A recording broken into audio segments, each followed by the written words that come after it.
여러분 요즘은 100세 인생을 살아갑니다.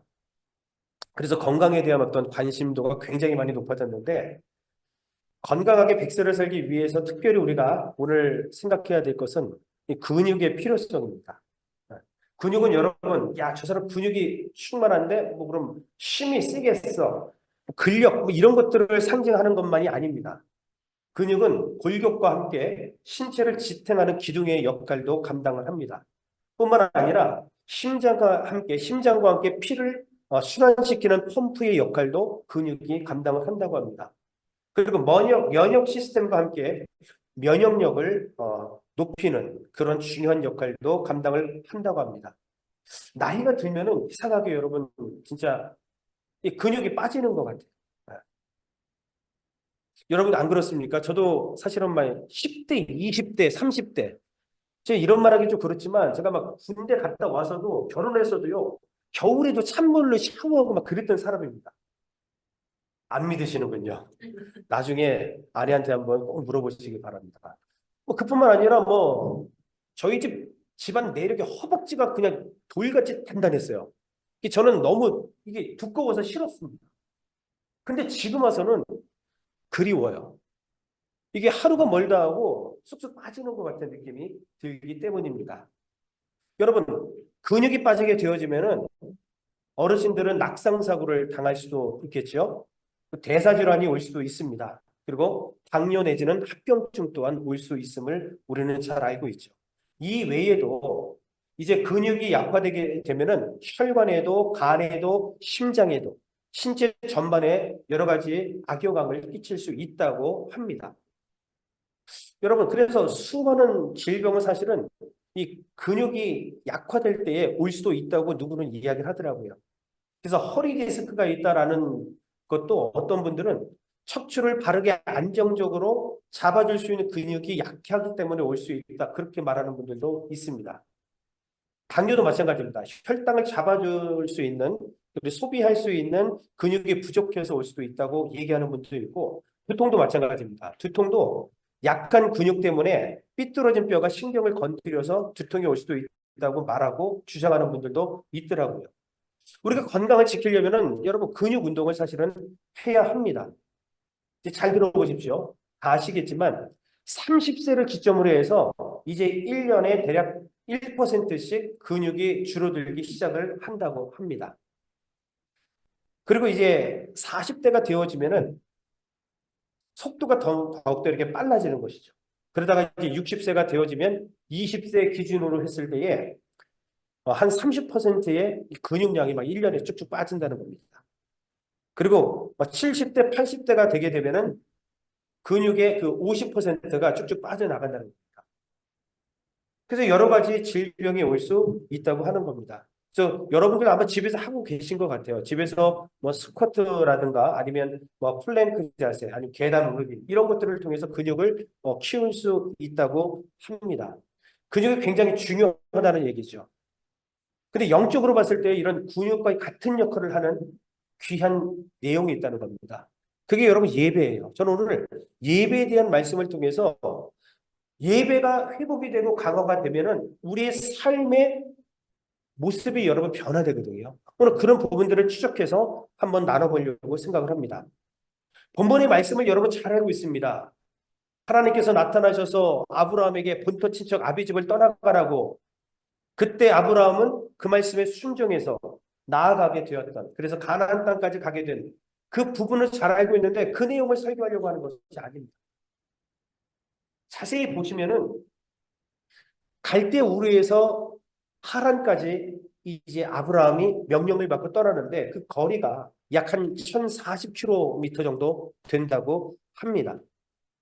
그리고 하란에서 또 가나안 땅까지 가게 되는데 거리가 한 600km 이상이 된다는 겁니다. 647km 정도를 더 또 가야 되니까 갈대 우르에서 가나안 땅까지 약 1687km를 사실은 아브라함이 그 당시 걸어서 가나안 땅까지 하나님의 말씀을 의지해서 간 겁니다. 근데 중요한 것은 오늘 본문의 말씀을 보시면은 그 1687km 정도를 걸어가서 그가 가장 첫 번째로 했던 것이 무엇인가가 중요합니다. 그 아브라함은 그 먼 거리를 이동해서 얼마나 피곤하고 힘들겠어요. 그럼에도 불구하고 그는 가장 먼저 하나님께 예배를 드렸다라고 오늘 성경은 분명히 말씀하고 있습니다. 자, 창세기 12장 7절 말씀을 한번 같이 봅니다. 시작. 주님께서 아브라함에게 나타나셔서 말씀하셨다. 내가 너의 자손에게 이 땅을 주겠다. 아브라함은 거기에서 자기에게 나타나신 주님께 제단을 쌓아서 바쳤다. 아멘. 예배를 드렸다. 이렇게 지금 말씀하고 있습니다.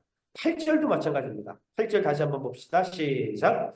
아브라함은 또 거기에서 떠나 베델의 동쪽에 있는 산간 지방으로 옮겨가서 장막을 쳤다.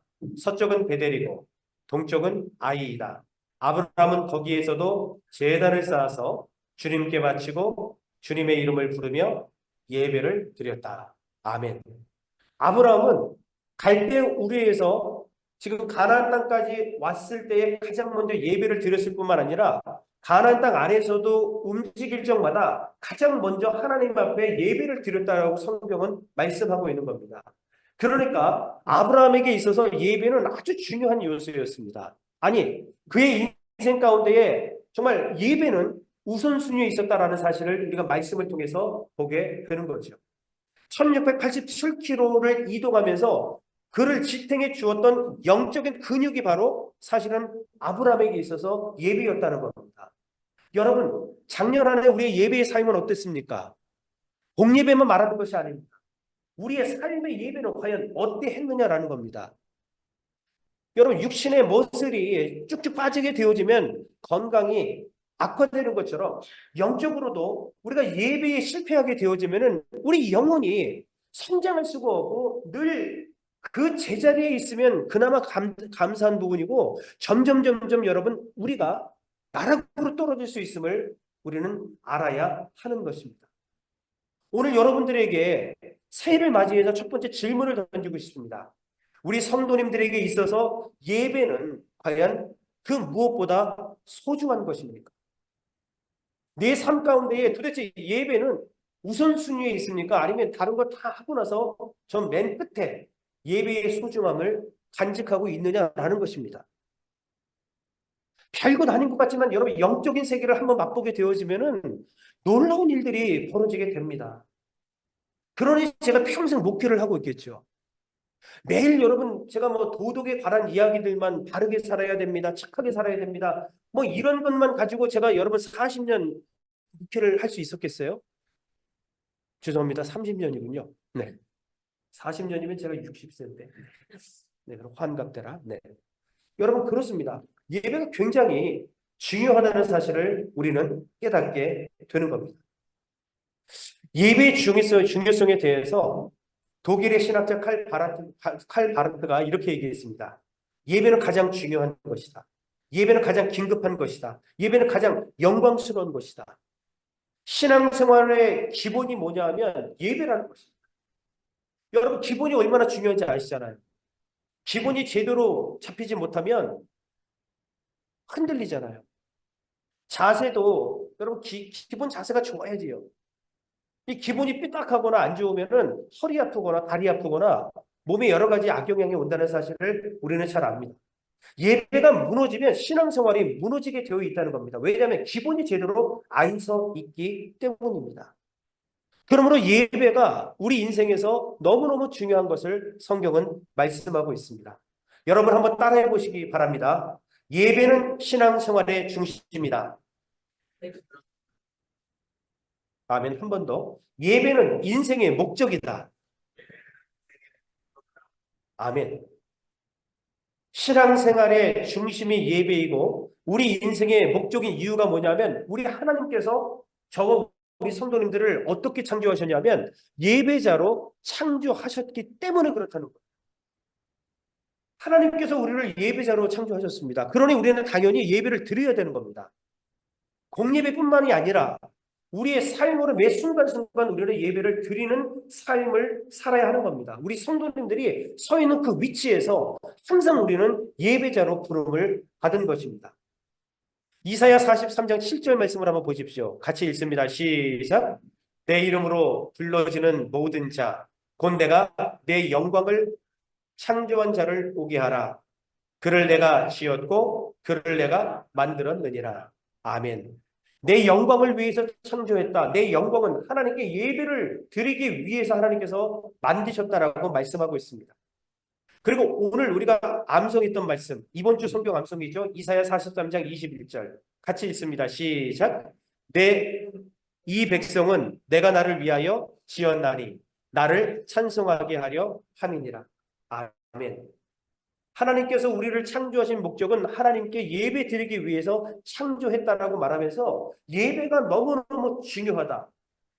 우리가 만들어진 그 본분을 여러분 잊어서는 절대로 안 된다는 거죠. 하나님께서 저를 목사로 세우셨는데 제가 스님처럼 살면 안 되겠죠. 안 그렇습니까, 여러분? 제가 목사로 세워졌기 때문에 목사로 살아야 되죠. 우리 성도님도 마찬가지입니다. 하나님께서 예배자를 세우시고 창조하셨기 때문에 우리는 예배자로 살아가야 한다는 겁니다. 하나님께서 우리를 구원하신 목적도 여러분 예배에 있다는 사실을 아십니까? 자, 우리 에베소서 말씀을 한번 보겠습니다. 에베소서 1장 5절과 6절 말씀을 한번 봅시다. 시작. 그 기쁘신 뜻대로 우리를 예정하사 예수 그리스도로 말미암아 자기의 아들들이 되게 하셨으니 6절입니다. 이는 그가 사랑하시는 자 안에서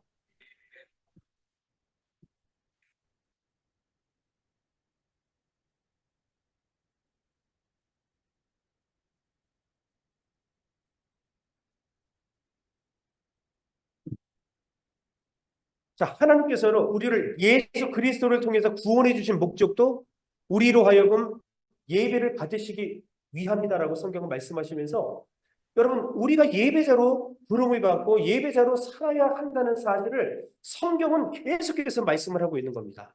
그런데 과연 우리가 그렇게 지금 살아가고 있는가? 아니 2023년도에는 그렇게 살지 못했다 할지라도 이제 새해가 밝았기 때문에 우리는 예배자로 살아야 할 것입니다. 그럼 여러분 예배가 얼마나 중요한지 한번 말씀을 나눌 텐데 예배가 여러분 무엇인지 아십니까?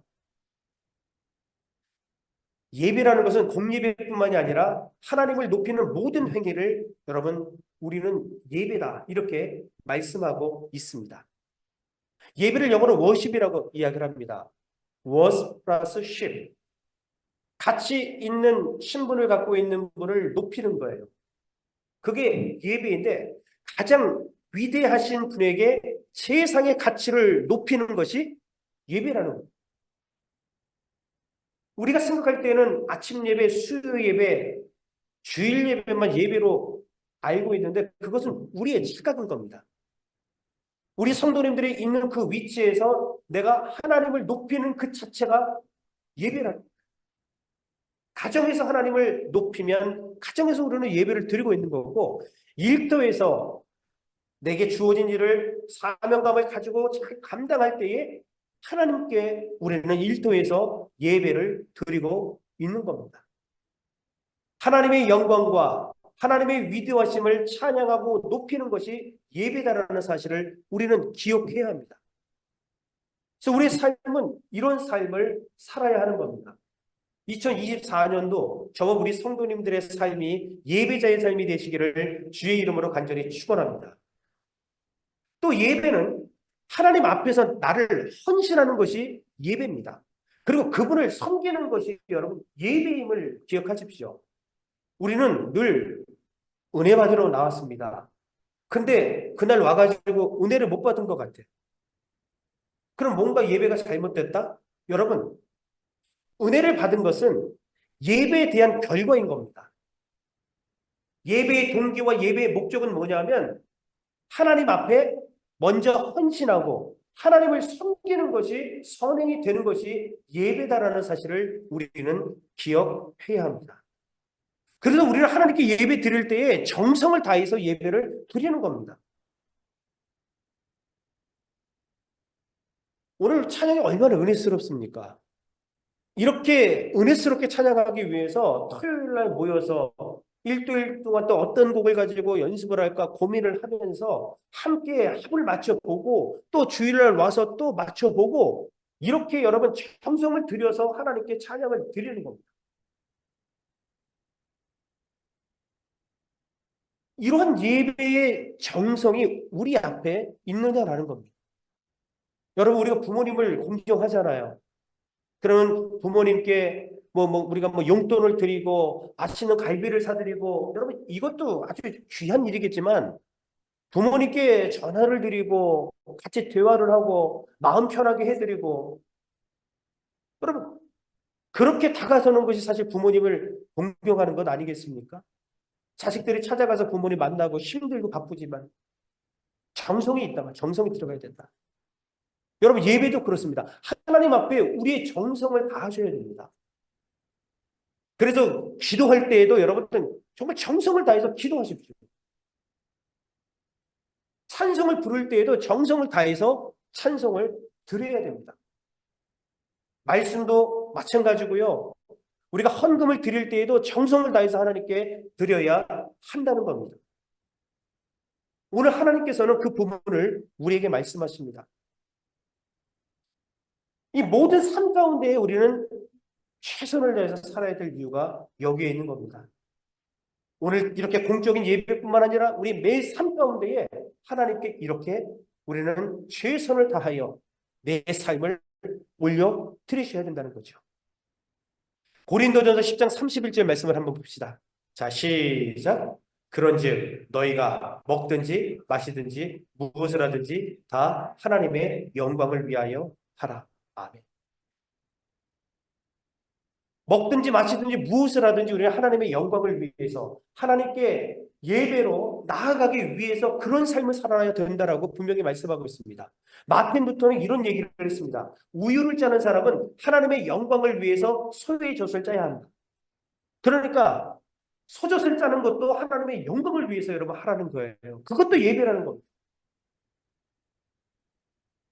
우리가 가족들을 위해서 식사를 준비하는 것도 정말 그 가운데에 하나님께 기도하면서 이 일들을 감당할 때에 하나님께 영광을 돌리며 할 수 있다는 겁니다. 그것도 다 여러분 예배가 될 수 있는 겁니다.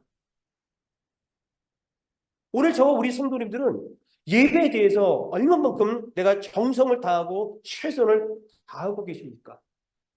물론 하나님의 은혜는 내가 노력한다고 하나님께서 주시는 것이 아니죠. 하나님께서 하늘 문을 여셔야 분명히 주님께서 은혜를 베풀어 주시는 것입니다. 하지만 적어도 우리가 하나님 앞에서 예배를 드릴 때에 최선을 다하고 정성을 다하는 것은 맞다는 것이죠. 오늘 성경은 그 부분을 말씀하고 있는 겁니다. 오늘 주일 예배를 드리는 이유가 또 무엇인지 아십니까, 여러분? 이제 우리가 주일 예배를 통해서 함께 예배하고 함께 기름 부음을 경험한 이후에 세상에 나가서 일주일 동안 또 하나님께 영광의 예배의 자로서 살기 위해서 오늘 주일날 예배를 드리는 거란 말이죠. 오늘 단지 한 시간 예배 드리기 위해서 우리는 온 게 아닙니다.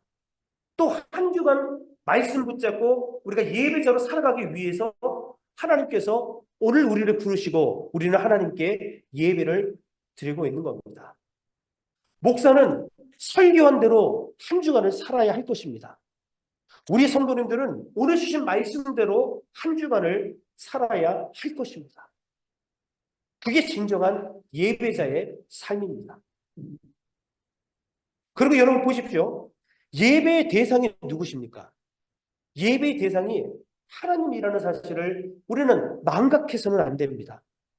한번 따라합시다. 예배의 대상은 하나님이십니다. 아멘.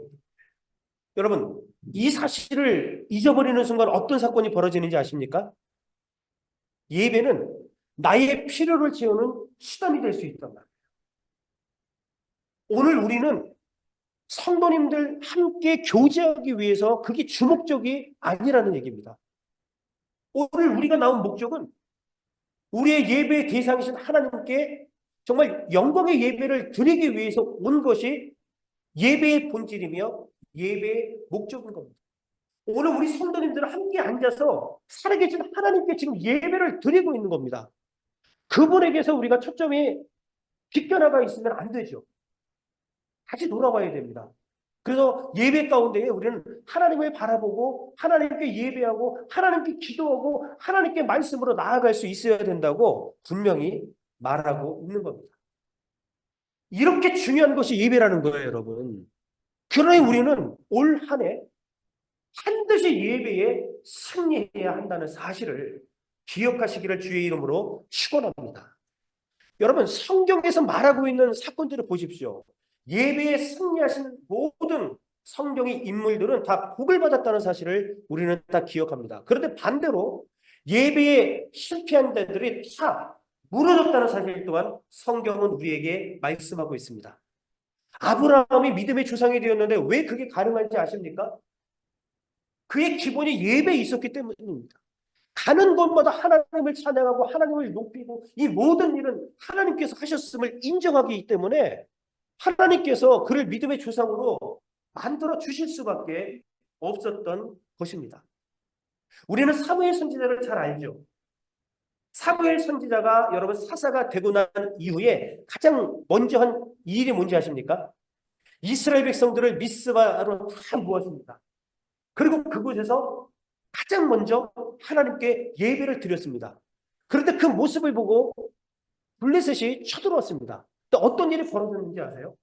예배 드리고 있는 그 순간에 하나님께서 번개를 통하여서 천지 여러 가지 개변을 통해서 그 블레셋을 물리쳐 주시고 승리했던 모습을 우리가 성경을 통해서 보게 되는 겁니다. 예배자는 어떤 상황 속에서도 여러분 승리할 수밖에 없다는 겁니다. 그런데 반대로 나답과 아비후라는 제사장이 있습니다. 그들이 누구냐 하면 대제사장 아론의 아들이었습니다. 제사장의 직분은 목사와 같은 것이기 때문에 예배를 드리는 것이 그의 삶이죠. 근데 성전에서 하나님께서 원하시는 불이 아니라 다른 불을 하나님께 드렸거든요. 결국 그들은 죽음을 면치 못했습니다. 제사장이라 할지라도 예배에서 승리하지 못했기에 결국은 그렇게 무너지는 모습을 보게 됩니다. 여러분, 가인과 아벨. 가인이 어때요? 예배를 하나님께 온전히 드리지 못해서 그들은 무너지지 않습니까? 그러나 그 반대로 아벨은 하나님께 영광을 돌리게 되는 모습을 우리가 보게 됩니다. 다윗을 죽이려고 10년 동안이나 쫓아다녔던 사울. 그의 예배는 어땠습니까? 예배가 무너졌거든요. 결국 사울의 가문은 망하여졌고 다윗의 가문은 점점 흥하였다라고 성경은 말씀하고 있는 겁니다. 예배는 우리뿐만 아니라 우리 가문과 우리 가정, 우리 자녀들에게 축복을 가져온다는 사실을 우리는 깨달아야 됩니다. 제2차 세계대전 당시에 독일과 맞선 대영 제국이 승산 없는 전쟁을 치르고 있었습니다. 그러니까 육안으로 봤을 때는 절대로 독일한테 이길 수 없는 그러한 상황이었습니다. 그때 윈스턴 처칠 수상이 이제 국민 연설을 본인이 하지 않고 윌리엄 템플 목사님한테 부탁을 드린 겁니다. 근데 그 목사님이 국민 연설을 하면서 이렇게 얘기했습니다. 국민 여러분, 지금 전쟁도 큰일이지만 예배는 더 큰일입니다. 우리가 이러한 상황 속에서 하나님만 바라보고 하나님께 예배드리면 반드시 하나님께서 우리를 이기게 하실 것입니다. 라고 대국민 연설을 마쳤습니다. 그 이튿날 어떤 일이 벌어졌냐 하면은 영국 전역에 교회가 가득 찼다는 겁니다. 예배 드리기 원하는 사람들로 가득 차서 그들이 하나님께 예배를 드리고 이 상황을 알려서 하나님께 간구하는 역사가 나타났는데 어떤 일이 벌어졌냐면은 영국이 이겼다는 겁니다. 그 전쟁에서. 여러분, 예배는 우리에게 승리를 가져옵니다. 우리 자녀들이 잘 되기를 원하시죠? 우리 자녀들이 여러분 축복받기를 원하시죠? 그럼 우리는 자녀들에게 믿음을 줘야 돼요.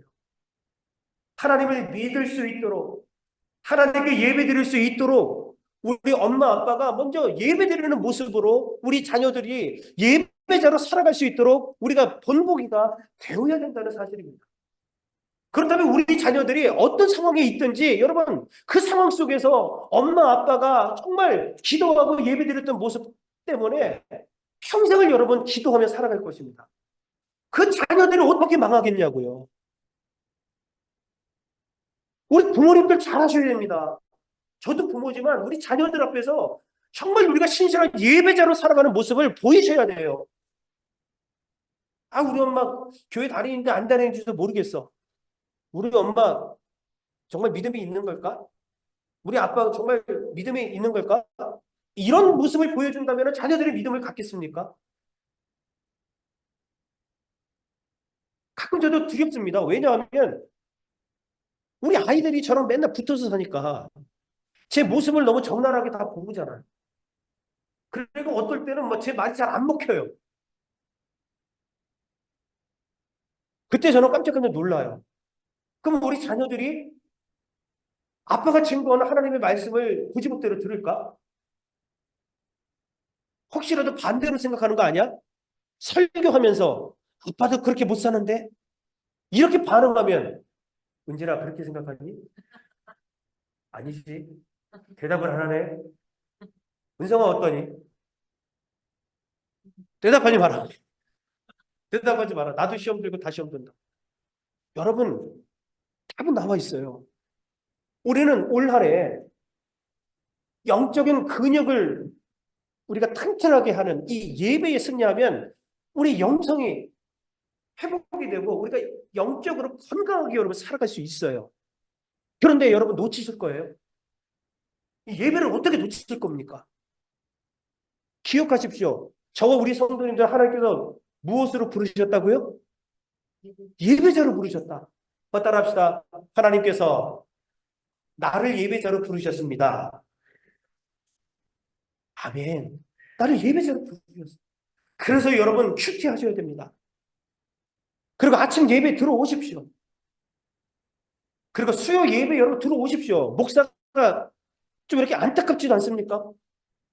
수요 예배에 대해서 이렇게 목을 메고 있는데 한 번은 안 들어오십니까? 여러분 들어오십시오. 주일 예배에 여러분 우리가 열린 마음으로 들어오십시다.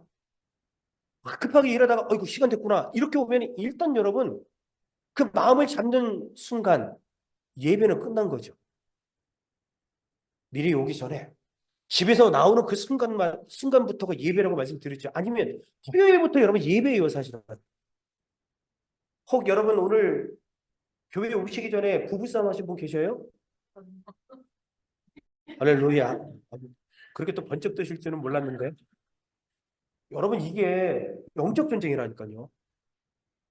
근데 그렇게라도 이렇게 와서 우리가 예배를 드리잖아요. 그 뭔가 하나님께서 정말 나를 위한 메시지가 그 안에 꼭 있다는 사실. 영적 전쟁입니다, 여러분. 할 수만 있으면 우리로 하여금 예배를 드리지 못하도록 여러 가지 문제들을 우리 앞에 여러분 놓을 거예요. 거기에 맞춰서 아이고 오늘 하나님께서 그냥 쉬라고 우리 하나님은 그런 분 아니십니다. 하나님은 사랑하는 자를 보고 싶어서 어떤 상황 속에서도 예배하기를 원하시는 분이시죠. 여러분 2024년도 어떻게 하시겠습니까? 뭐 저는 다른 계획 안 세웠습니다. 다시 처음부터 묵은 땅 기경하고 예배부터 우리가 새롭게 변화되면 우리 가정이 변화되면 교회는 당연히 변화되게 되어 있는데 그 부분에 여러분 목적을 두고 달려갈 것입니다. 올 한해 여러분 예수 그리스도 주님만 바라보고 나아가는 저와 여러분들이 다 되시기를 주의 이름으로 간절히 축원합니다.